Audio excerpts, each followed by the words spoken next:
বাচ্চারা, এই আলবদরের বাচ্চারা এখনো কিন্তু মুক্তিযুদ্ধ জীবিত আছে। আমার মা এখন মারা যাচ্ছে। আমার মা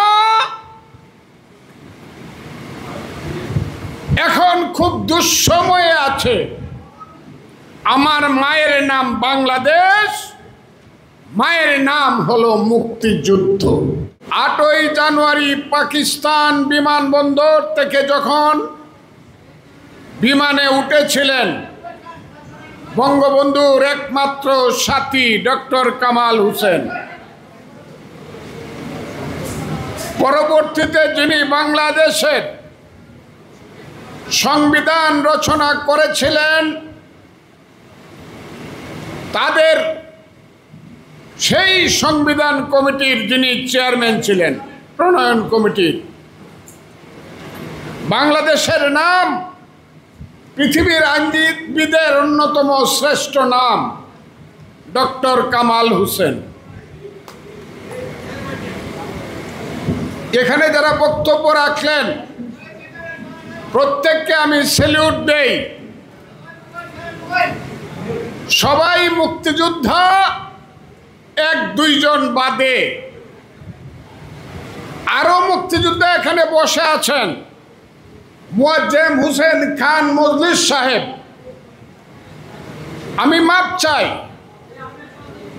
আমরা তাকে কথা বলতে দিতে পারি নাই, কিন্তু আমরা তাকে মুক্তিযোদ্ধা হিসাবে স্যালিউট দিলাম। এখানে মাসুম সাহেব, বীর মুক্তিযোদ্ধা সহ আপনারা যারা মুক্তিযোদ্ধা এসেছেন, আমার মনে হচ্ছে বাংলাদেশের ফুলের বাগানটা এসে আজকে এই হলে সমবেত হয়েছে। বন্ধুরা,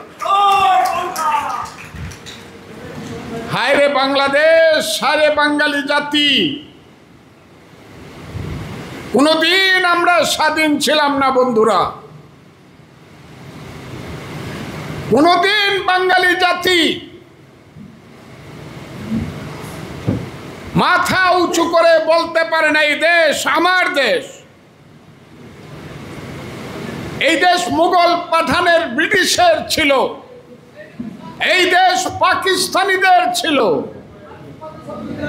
সেই দেশে আজকের প্রজন্ম জানে না যে আমার সামনে যারা বসে আছে এরা হলো বাংলাদেশের শ্রেষ্ঠ সন্তান। এদের যুদ্ধের কারণেই বাংলাদেশ নামে একটা দেশ সৃষ্টি হয়েছিল। সেই যে বাংলাদেশ বাঙালির জাতির রাষ্ট্র, আজকে সেই রাষ্ট্রের মুখ কালো মেঘ ঢেকে দিয়েছে। বাংলাদেশের মুখ আজকে আর দেখা যায় না বন্ধুরা। এই যে মন্টু ভাইয়ের শোক সভাটা করছি, এদের পিছনেও কারণ আছে, কিন্তু এতগুলো বীর মুক্তিযোদ্ধা একসাথে হওয়ার মতো পরিবেশ কিন্তু বাংলাদেশে এখন আর নাই। মন্টু ভাইয়ের মৃত্যুকে কেন্দ্র করে আজকের প্রেস ক্লাবে মুক্তিযোদ্ধাদের একটা অংশ আপনারা এখানে এসেছেন। কেন এসেছেন? আপনাদেরকে কেন আমরা সালাম জানিয়ে এনেছি? এই যে মহিউদ্দিন খোকার থেকে ধরে আরো আছে, আমি নাম বললাম না, আমার সেই শহীদ ভাই থেকে ধরে অনেক আছে, মশগুল ভাই থেকে ধরে অনেক মুক্তিযোদ্ধা আছে যারা যুদ্ধ করেছিল এই বাংলায়।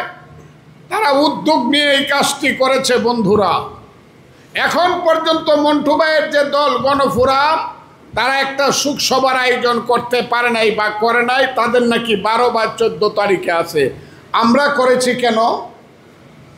আমরা করেছি এই কারণে, আমার মা এখন মারা যাচ্ছে। আমার মা এখন খুব দুঃসময়ে আছে।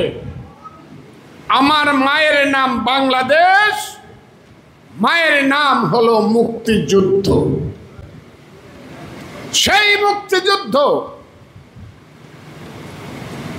বলা শুরু হলো এক সময় 5ই আগস্টের পর থেকে, 47 মুক্তিযুদ্ধ আর 24 হলো মুক্তিযুদ্ধ, আর 71-এ নাকি ভাইয়ে ভাইয়ে গন্ডগোল।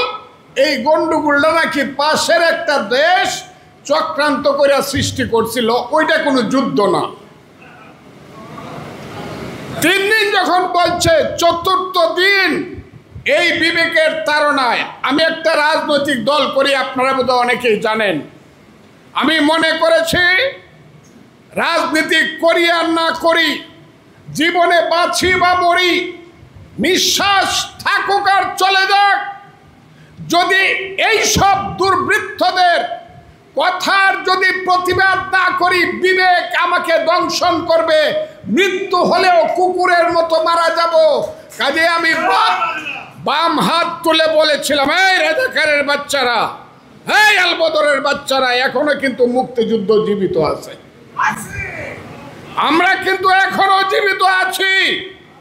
আর যাই করো, মুক্তিযুদ্ধকে আঘাত করার চেষ্টা করো না, তাহলে কিন্তু আরেকটা যুদ্ধ হবে। সেই যুদ্ধে যখন মুক্তিযুদ্ধকে ভুলিয়ে দিতে চাইল, বঙ্গবন্ধু শেখ মুজিবুর রহমানকে ভুলিয়ে দিতে চাইল, যখন ৭২-এর সংবিধানকে ছুঁড়ে ফেলার মতো উদ্যত্ত দেখালো, সংগ্রাম শুরু করলাম বক্তব্য দেওয়ার মাধ্যমে। সেই এক পর্যায়ে আমি আমার নেতা মন্টু ভাইকে পাইলাম আমি একটা ইউটিউবে। সেই ইউটিউবে অনলাইনে যদি আমার আর মন্টু ভাইয়ের সেই বক্তব্যগুলো দেখে থাকেন, আমি আপনাদেরকে স্মরণ করে দিই, হয়তোবা শুনেছেন। সেই মন্টু ভাই বসা আছে, অসুস্থ, কথা বলতে পারে না। এক পর্যায়ে সঞ্চালক জিজ্ঞাসা করলো, আরে মুস্তফা মহসিন মন্টু এবং ফজলুর রহমান, আপনারা তো দুইজনেই বঙ্গবন্ধুর কর্মী। আমি সঙ্গে সঙ্গে বললাম, কার কর্মী? বললো বঙ্গবন্ধুর কর্মী। আমি বললাম, শেখ মুজিবের কর্মী, তার চেয়ে খারাপ মানুষ তো এই দুনিয়াতে নাই। শেখ মুজিব বাঙালির সবচেয়ে খারাপ, কারণ শেখ মুজিবই এই দেশে 6 দফা দিয়ে শিখিয়েছিল তুমি কে আমি কে, বাঙালি বাঙালি। শেখ মুজিব শিখিয়েছিল তোমার আমার ঠিকানা পদ্মা, মেঘনা, যমুনা। শেখ মুজিবই 70-এ নির্বাচন করে মেজরিটি হয়ে বলেছিল, রক্ত সূর্য উঠেছে, বীর বাঙালি জেগেছে, বীর বাঙালি অস্ত্র ধরো, বাংলাদেশ স্বাধীন করো, টিক্কার মুখে হিয়ার মুখে লাথি মারো, বাংলাদেশ স্বাধীন করো। সবচেয়ে খারাপ মানুষ। তা না হলে আমাদের বোনদের বিয়া হইতো পাকিস্তানিদের সাথে, কত সুন্দর সুন্দর বাগনা বাগনি হইতো। কথাটা আমি বলছিলাম, আপনাদের মনে আছে?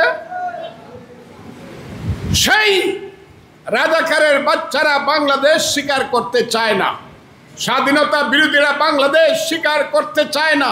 আরে বাংলাদেশ যদি স্বীকার করতে না চাও, তাহলে এটার নাম কি? পূর্ব পাকিস্তান। পূর্ব পাকিস্তান যদি হয়, এই দেশের সমস্ত কল কারখানা, মিল, 22 পরিবার আদমজি, ইস্পাহানি, দাউদ, বাউনি, সাইগলের ছিল।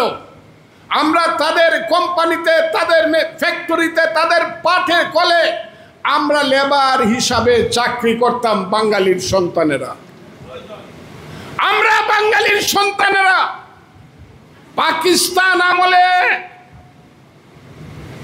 মাত্র 6% ছিলাম বাংলাদেশের বাঙালির সন্তানেরা সেনাবাহিনীতে। পাকিস্তানিরা ছিল 94%। সমস্ত এই দেশের সম্পদ তাদের ছিল। বাঙালির ছেলে ডেপুটি সেক্রেটারির উপরে হতে পারে নাই, বাঙালির ছেলে কোনোদিন জেনারেল হয় নাই।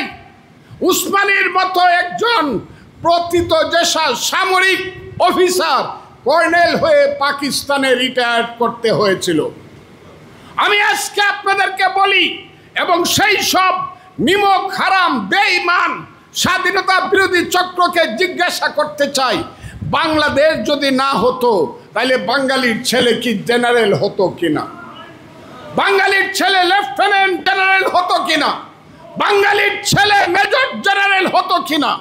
বাঙালির ছেলে ব্রিগেডিয়ার হতো কিনা, বাঙালির ছেলে সচিব হতো কিনা, বাঙালির ছেলে অতিরিক্ত সচিব হতো কিনা, বাঙালির ছেলে চিফ জাস্টিস হতো কি না, সুপ্রিম কোর্ট হতো কিনা।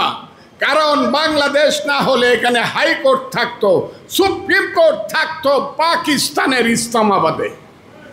কাজে এই সব নিমক হারাম বেঈমানেরা যারা বাংলাদেশ মুক্তিযুদ্ধের বাংলাদেশের সমস্ত কিছু ভোগ করে মুক্তিযুদ্ধকে যারা অস্বীকার করে, তাদের বিরুদ্ধে খুব পরিষ্কারভাবে আজকে কথা বলা দরকার। বলবেন কিনা আমি জানি না।